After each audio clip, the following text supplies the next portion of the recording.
Now, today we will start with the next point, that is the circulatory system of human being. Now, the circulatory system, we know that the circulatory system of human being, it is divided into two portions. First is known as a blood vascular system and second is known as a lymphatic system. In blood vascular system, the circulating fluid is a blood, and in lymphatic system, the circulating fluid is a lymph. Now, we start with the blood vascular system. Now, that blood vascular system, what is the function of that blood vascular system? So, first of all, it contains the blood. Secondly, the function of that blood vascular system is transportation. It transports the nutrient, then the hormones, it also transports the different gases, etc. So, that is the first function. The first function of that blood vascular system is transportation. Now, the second function is homeostasis. So, second function of blood vascular system is homeostasis, means it maintain the internal environment constant. आपल्या बॉडीच्या आतील environment constant ठेवायचं ते काम करतं. And the third function of blood vascular system is a protection. पहा, circulatory system आपल्याला human बिंगची शिकायची, ती दोन प्रकारची असते. एक म्हणजे ब्लड व्हॅस्क्युलर सिस्टीम आणि दुसरी असते लिम्फॅटिक सिस्टीम. पैकी आपण पहिली सुरुवात करणार आहोत, जिला आपण ब्लड व्हॅस्क्युलर सिस्टीम असं म्हणतो. आता ह्या ब्लड व्हॅस्क्युलर सिस्टीम मध्ये सर्क्युलेटिंग फ्लुइड आहे ते ब्लड आहे, आणि हार्ट काय करणार आहे ते पंप करणार आहे, आणि ब्लड वेसल्स मधून ते कुठे जाणार आहे आपल्या बॉडी ऑर्गन्सला किंवा सेल्सला जाणार आहे. आता ह्या जी ब्लड व्हॅस्क्युलर सिस्टीम आहे त्याची फंक्शन मी 3 सांगितली. त्यातलं पहिलं फंक्शन मी सांगितलं की ते म्हणजे ट्रान्सपोर्टेशन. ते न्यूट्रिएंट, डिफरंट गॅसेस ट्रान्सपोर्ट करतं, नंतर नायट्रोजिनस बेस ट्रान्सपोर्ट करतं, आणखी हार्मोन्स ट्रान्सपोर्ट करतं. ही कामं त्याची. दुसरं फंक्शन आपण आत्ताच पाहिलं की homeostasis. It maintain the homeostasis, means to keep the internal environment constant. हे दुसरं फंक्शन. आणि तिसरं फंक्शन आहे त्याचं प्रोटेक्शन, संरक्षण करणं. Such a blood vascular system is made up of 3 parts. So the first part of blood vascular system is a blood. Second portion is known as a heart, and third portion is known as a blood vessel. पहिला portion आहे त्याचा blood, दुसरा portion आहे त्या सिस्टीमचा heart, आणि तिसरा portion आहे त्याचा blood vessels.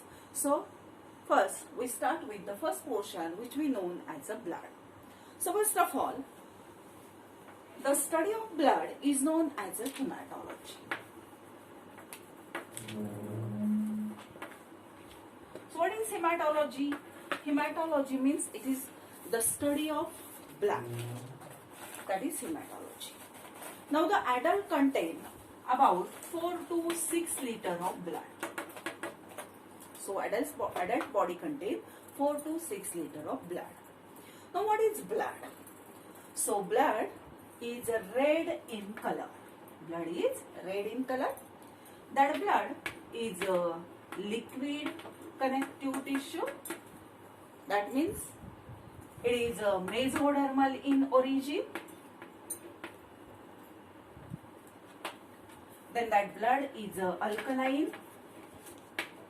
pH is 7.4. That blood is salty. It is viscous and heavier than the water.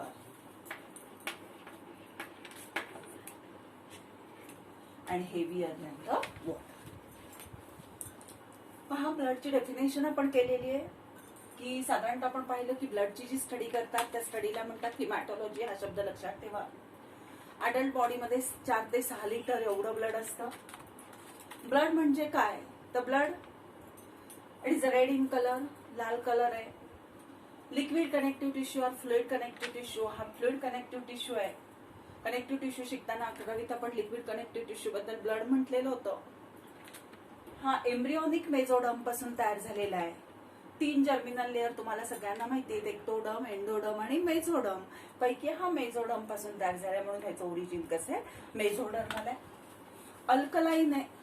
त्याचा पीएच जर तुम्ही बघितला तर ह्याचा पीएच असतो 7.4. चव जर त्याची आपण बघितली तर साल्टी टू टेस्ट आहे. विस्कस आहे. विस्कस या शब्दाचा अर्थ चिकट आहे. ह्याला विस्कॉसिटी काय, तर ह्याच्यामध्ये अल्ब्युमिन नावाचं प्रोटीन प्रेझेंट आहे, म्हणून हे विस्कस आहे. And heavier than the water. आणि ते कसं आहे, पाण्यापेक्षा जड आहे. Now next point is chemical composition आपण बघूयात आता हळूहळू हे ब्लड कसं तयार झालेलं आहे. So this blood is made up of two portion. The blood is made up of two portion. First portion is a liquid portion and second portion is a solid portion. दोन portion आहेत ब्लडला, liquid portion and solid portion. So the liquid portion is known as a plasma and the solid portion is known as a formed elements. They are known as a formed elements or they are also known as a blood cells. So the composition of blood is made up of two portions, liquid portion and solid portion. Liquid portion is known as a plasma and the solid portion is known as a formed element, or it is also known as a blood cells. Now that liquid portion is present about 55% in the blood. Liquid portion blood मध्ये किती असतो तर 55% असतो and the solid portion that is present about 44%. And both these liquid and solid portions, they are separated by the centrifugation. जर तुम्ही taste tube मध्ये blood घेतलं आणि सेंट्रिफ्युगेशन साठी ते ब्लड एका मशीन मध्ये ठेवलं जी रोटेशन देते तर त्याच्यामध्ये तुम्हाला सॉलिड पोर्शन वेगळा दिसतो आणि लिक्विड पोर्शन वेगळा दिसतो. अशा दोन पॉइंटनी हे ब्लड तयार झालेलं आहे. So first of all we start with the chemical composition of plasma. So our next point is chemical composition of plasma. So next point is a chemical composition of plasma. पुढचा point आपल्याला काय शिकायचा chemical composition.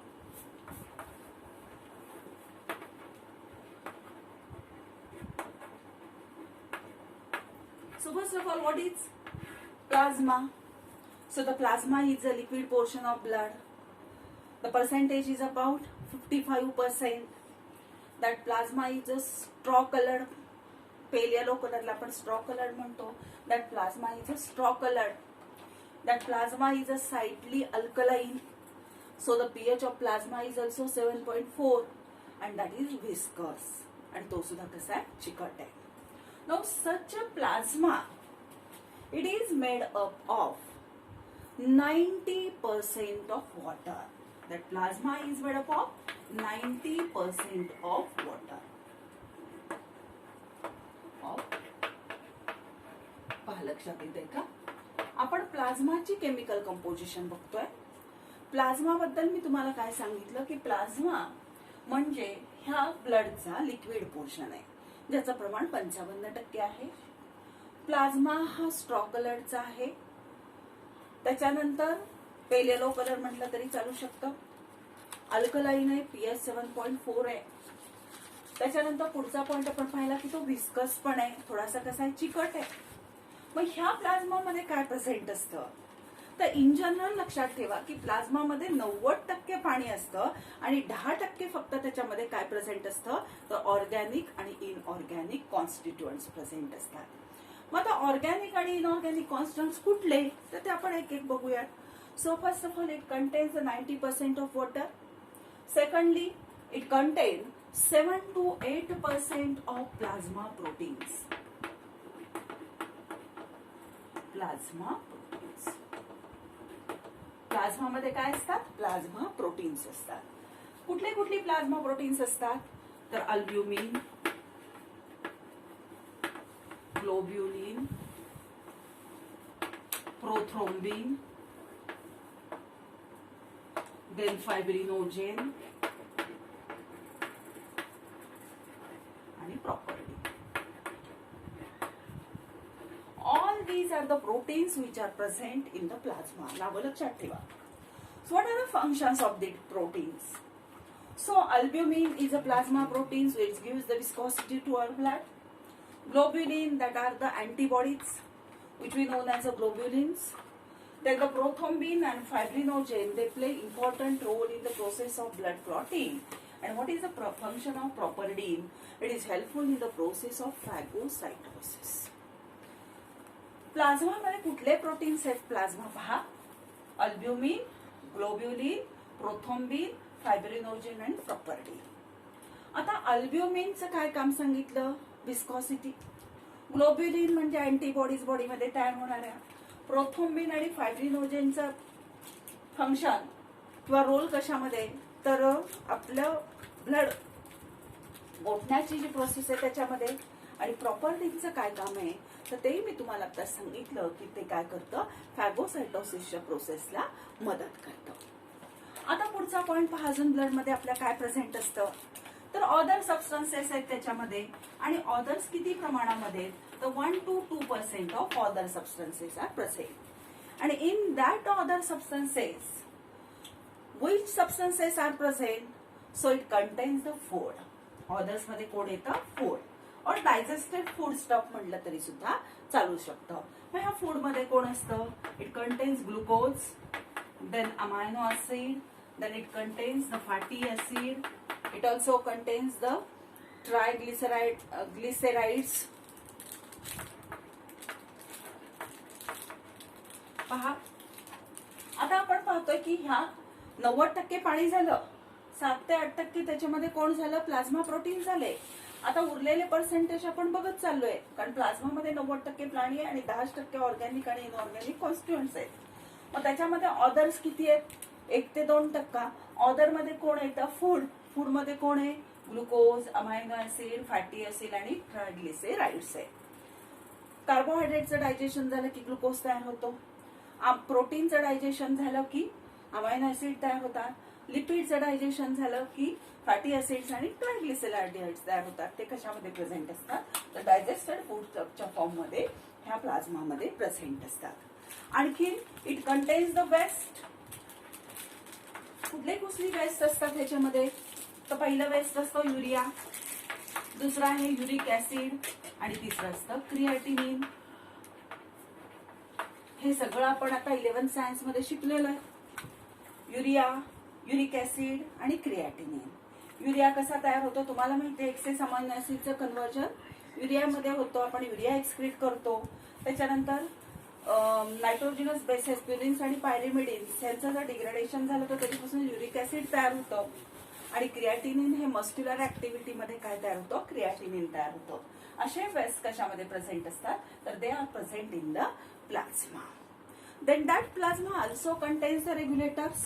प्लाझ्मामध्ये आणखीन कोण present असतं? तर प्लाझ्मामध्ये present असतात रेग्युलेटर्स. आणि रेग्युलेटर्स मध्ये कोण कोण असेल मग?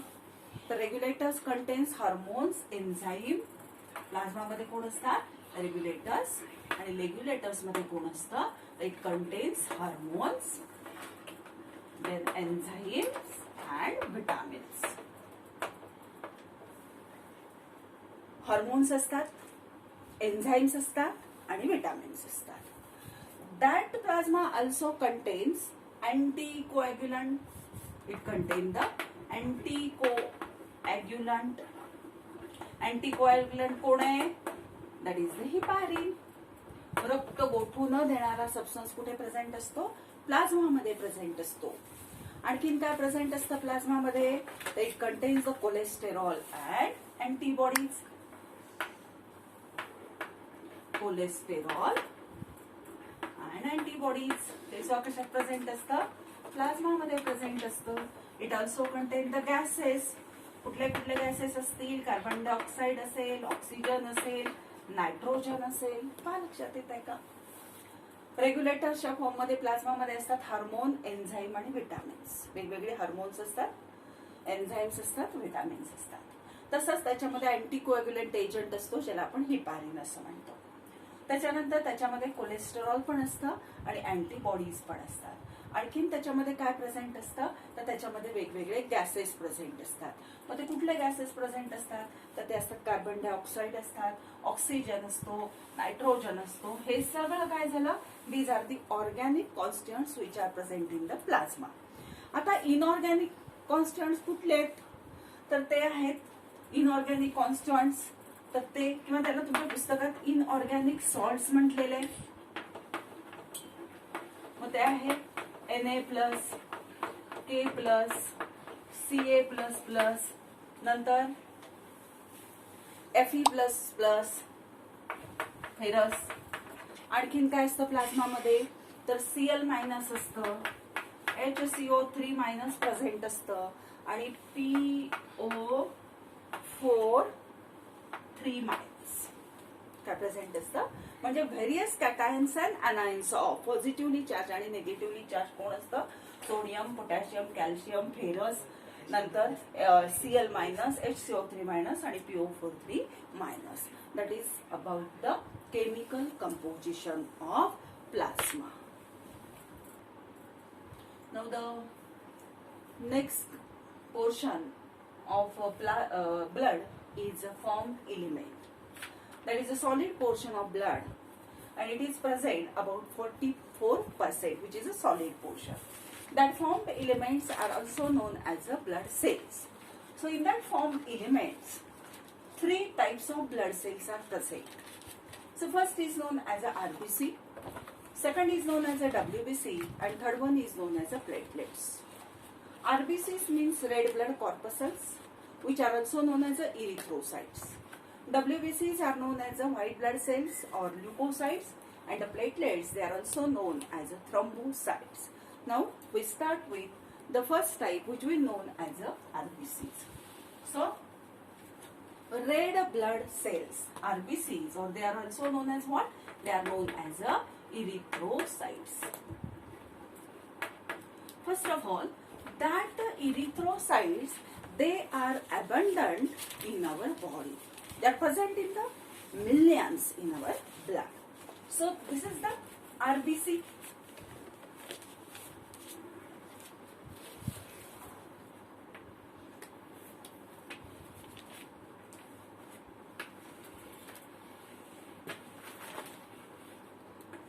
This is the hemoglobin. So first point, the total number of RBC.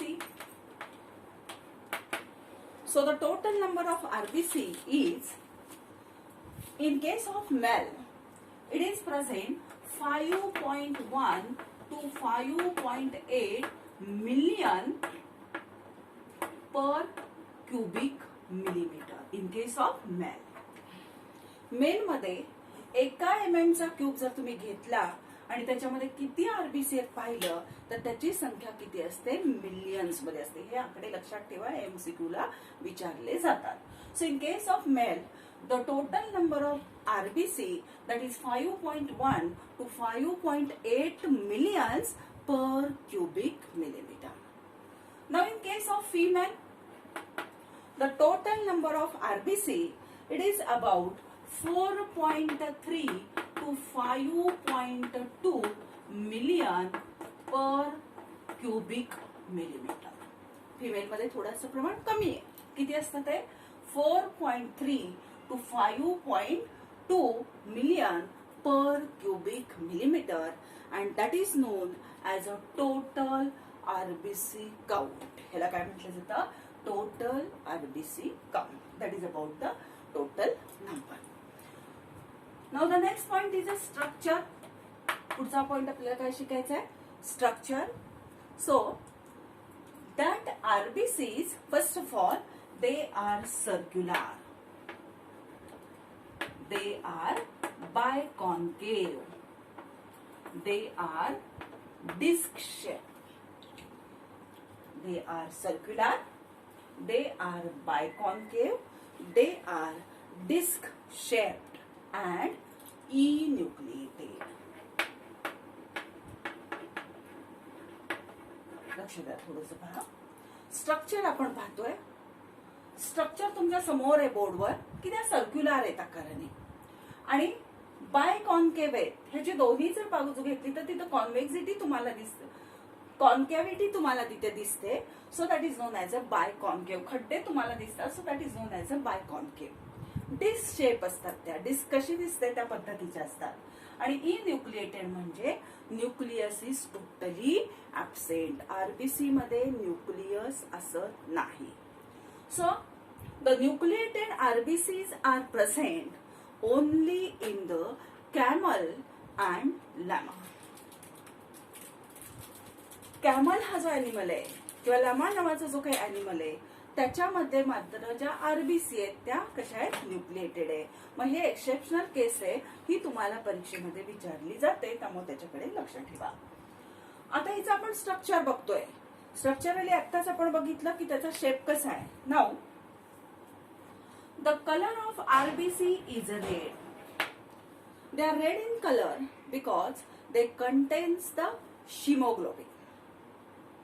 They contains hemoglobin and hemoglobin contains iron.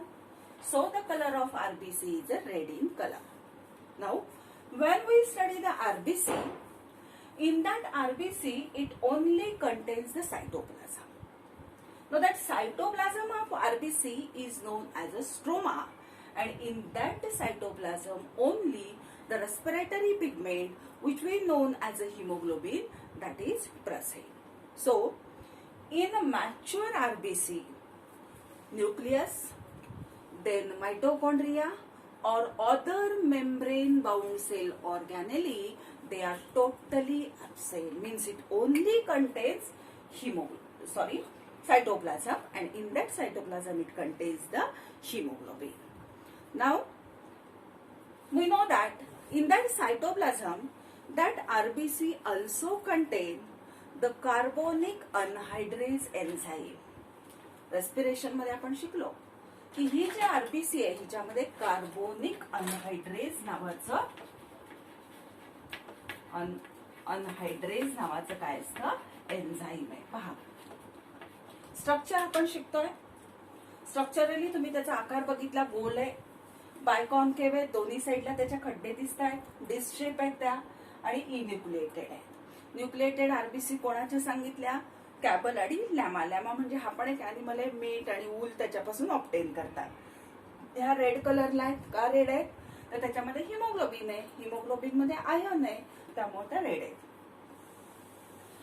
त्याच्यामध्ये आणखीन मेम्ब्रेन बाउंड सेल ऑर्गॅनेली कुठलीच नाहीये, म्हणजे न्यूक्लियस नाहीये, मायटोकॉन्ड्रिया नाहीये, अदर मेम्ब्रेन बाउंड सेल ऑर्गॅनेली नाहीत. मग त्याच्यामध्ये काय आहे, तर त्याच्यामध्ये फक्त सायटोप्लाझम आहे.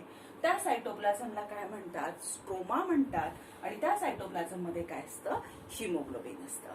माहिती असू द्या की एक आरबीसी जर तुम्ही घेतली तर एका आरबीसी मध्ये approximately it content 270 million molecule of haemoglobin. एका आरबीसी मध्ये 270 मिलियन एवढे हिमोग्लोबिनचे मॉलिक्यूल असतात. त्यामुळे तुमच्या ते लक्षात येईल. आता ह्या आरबीसी मध्ये आणखीन एक महत्वाचं काय आहे, तर कार्बोनिक अनहायड्रेज आहे. आपण पाहिलं की कार्बन डायऑक्साइड आणि पाणी ह्याचं कॉम्बिनेशन करून कार्बोनिक ऍसिड तयार करण्यासाठी आरबीसीला काय लागतं, कार्बोनिक अनहायड्रेज लागतं, आणि ते त्याच्या सायटोप्लाझम मध्ये प्रेझेंट असतं. That is about the structure. Now the next point is a life span. Life span म्हणजे ती किती दिवस जगते आरबीसी, तर that life span is about 120 days. किती दिवस जगते ती, 120 डेज पर्यंत ती जगते. त्याच्यानंतर पुढचा पॉइंट आपल्याला पाहायचा आहे साइट ऑफ फॉर्मेशन. काय साइट ऑफ फॉर्मेशन म्हणजे, साइट ऑफ फॉर्मेशन म्हणजे ह्या आरबीसी कुठे तयार होतात त्याला आपण काय म्हणतो, site of formation. So the next point is a site of formation.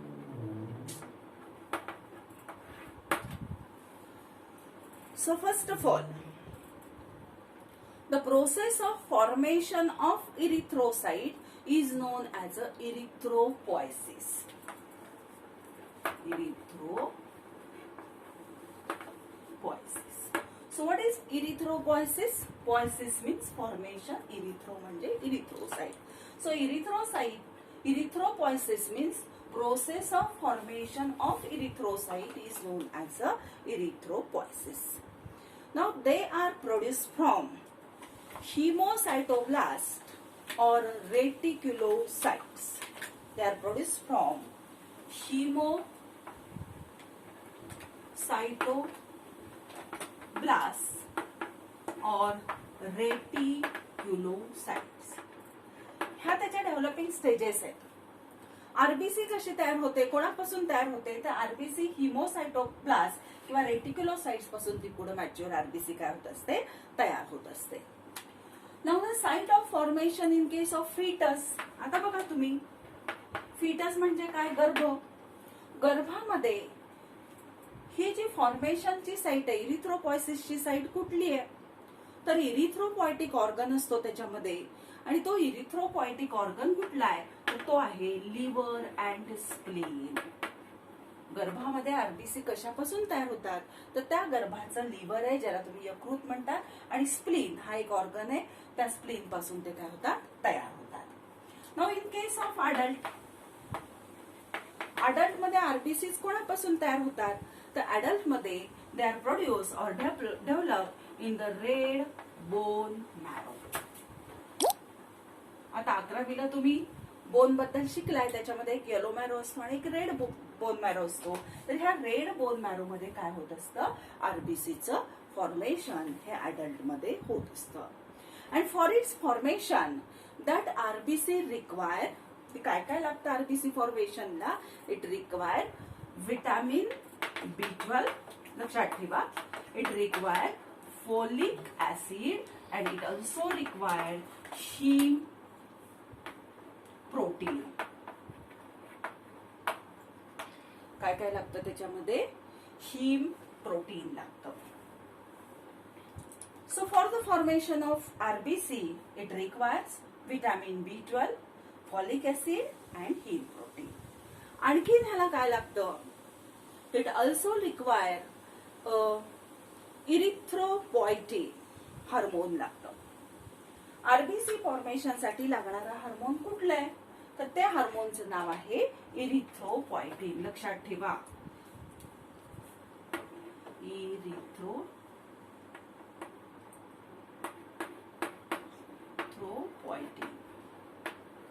आता इरिथ्रोपॉयटिन हे हार्मोन आहे, हे कोण सिक्रेट करतं?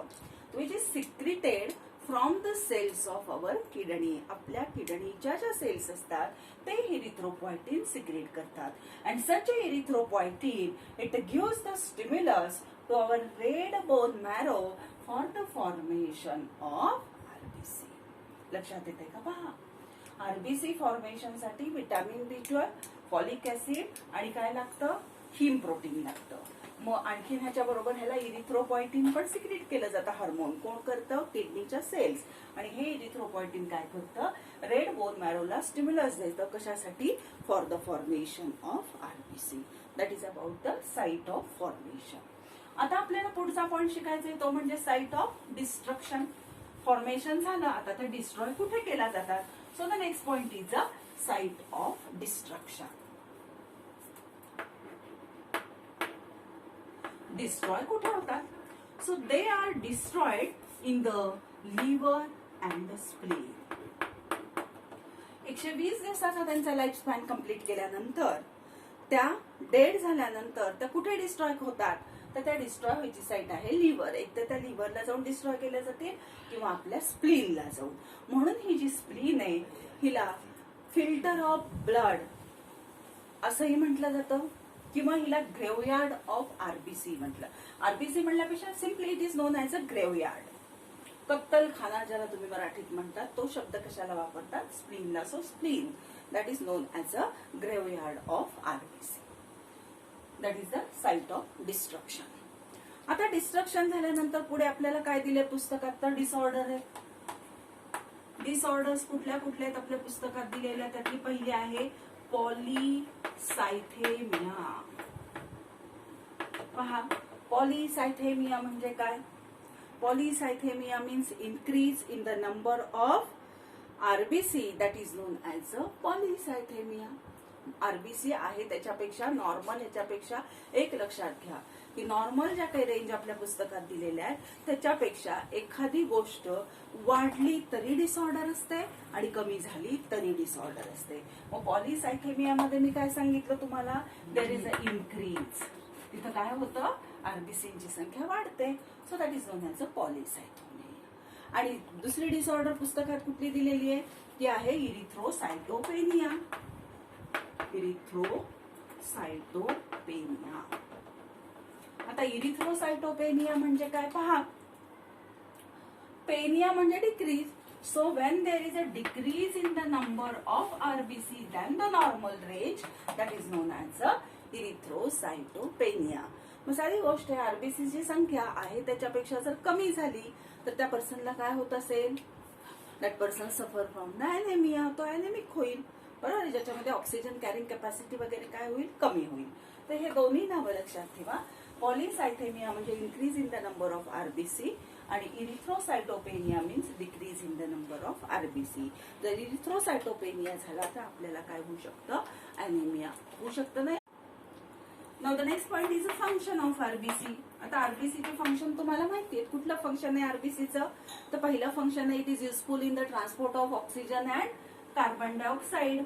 ऑक्सिजन आणि कार्बन डायऑक्साइडचं ते काय करतं, ट्रान्सपोर्ट करतं. That is a function of RBC. Next function of RBC is it maintain the pH and viscosity of blood. हे आरबीसी काय करते, it also maintain the pH and viscosity. आता आपण हे पाहिलंय की पीएच कशा पद्धतीचं, H+ आयन कॉन्सन्ट्रेशन वगैरे आपण रेस्पिरेशन टॉपिक मध्ये हे शिकलो की आरबीसी काय करते, तर ब्लडचा पीएच जो अल्कलाइन आहे तो ठेवण्यासाठी त्याला मदत करते. आणि तसंच काय करते, पुढचा पॉइंट, तर त्याची विस्कोसिटी पण मेंटेन करते. आणि तिसरा point, it is helpful in the process of blood clotting. Blood क्लॉटिंगची जी काही प्रोसेस आहे, रक्त गोठण्याची जी काही प्रोसेस आहे, ह्या ब्लड क्लॉटिंगच्या प्रोसेससाठी ती काय करते, मदत करते. पहा, पहिलं फंक्शन आरबीसीचं आहे, it is helpful in the transport of oxygen and carbon dioxide. Second function आपण पाहिलं, it maintain the pH and the viscosity of blood. त्याच्यानंतर पुढचा पॉइंट आपण बघितला की it is helpful in the process of blood clotting. That is about the functions of RBC. आता पहा, शेवटचा पॉइंट पुस्तकात काय दिलाय, हिमॅटोक्रीट दिलेला आहे. नेक्स्ट पॉइंट कुठला दिलेला आहे, हिमॅटोक्रीट.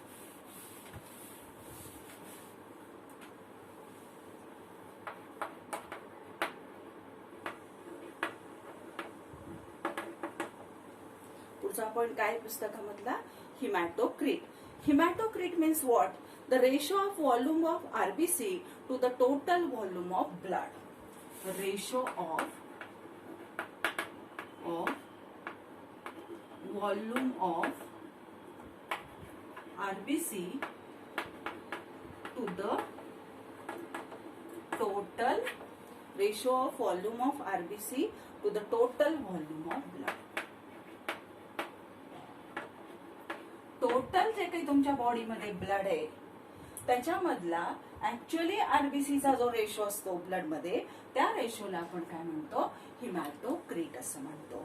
मी परत एकदा रिपीट करते, पहा, the ratio of volume of RBC to the total volume of blood, that is known as a hematocrit. आणि हे हिमॅटोक्रीट मेल आणि फिमेल मध्ये डिफरंट असतं. एक पॉइंट फक्त शेवटचा ह्याच्यामध्ये सांगते की हिमोग्लोबिन पर्सेंटेज खूप वेळेला आपण बघतो आणि हिमोग्लोबिन पर्सेंटेज जर तुम्ही बघितलं तर ते मेल मध्ये किती असावं लागतं, तर 14 ते 17 ग्रॅम एवढं हिमोग्लोबिनचं पर्सेंटेज असतं.